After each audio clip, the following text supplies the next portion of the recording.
Welcome back, everybody. Well, the hits just keep coming for the embattled IRS. The Justice Department's investigation into the agency's targeting of conservative groups continues, but one lawmaker says the time has come to appoint a special counsel. Joining us now, Congressman Trey Gowdy, Republican from South Carolina. Welcome. Great to have you here today, sir. Thank you for having me. Let's talk for a moment about what's going on. There has been a lot of concern and criticism over the fact that so little has been done since the Inspector General's report that concluded that the IRS had improperly targeted conservatives, Tea Party, pro-Israelis, and pro-life groups. Why do you think that it has been allowed to go on like this so long? Well, I don't know. I'm not on the inside of the Department of Justice, but at a minimum, the Attorney General ought to come before Congress and explain to us exactly what's going on. It may be that he's interviewed lots and lots of witnesses and we don't know about it. The media reports are that they've already concluded there's no criminal conduct. They haven't interviewed all the witnesses.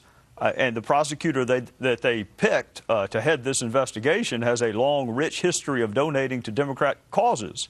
So that does not inspire confidence in any of us. So at a minimum, he needs to explain to us what's going on, and I would like him to explain why he doesn't think this case is appropriate for a special counsel, because the statute certainly seems to fit to me. Well, the attorney you're referring to is Barbara Bosserman, who's been a Justice Department attorney and contributed to President Obama's campaign. She's leading the probe on the targeting of advocacy groups. Lots of folks say her impact just won't have any credibility. Yeah, and that's my fear. I don't know Ms. Bosserman, and Uma, she may be a wonderful prosecutor. I'm sure she is. But people have to have confidence in the process every bit as much as the result. And when you have a federal prosecutor, and look, I used to be one, so I know what they make. So when you're donating $6,000 in an election cycle to a political candidate, most prosecutors don't make that much money, and the ones I know that do are too smart to give it to politicians. At a minimum, we have to have confidence in the process, because this investigation goes to the heart of who we are as a people, that government can target you based on your political beliefs. So even if she does a great job, what difference does it make if nobody has confidence in her objectivity? It does seem that the White House doesn't seem particularly concerned about the issues that have been raised about the targeting of these various groups.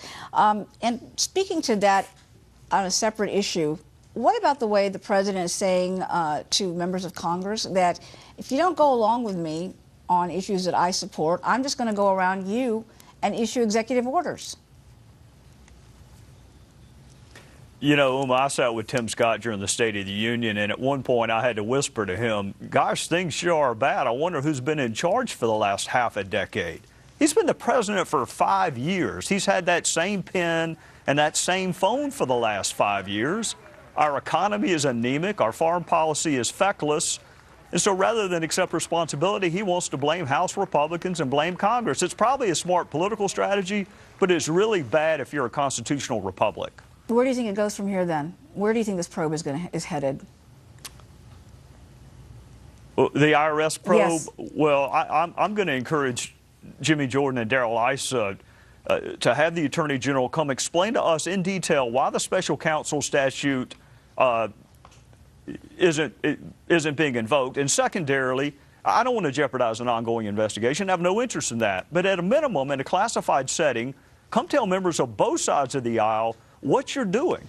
You've had about 6 months. Tell us who you've interviewed and where you think this investigation is going, because it's really important to the people we represent that they be able to trust the government's not targeting them because of their political beliefs.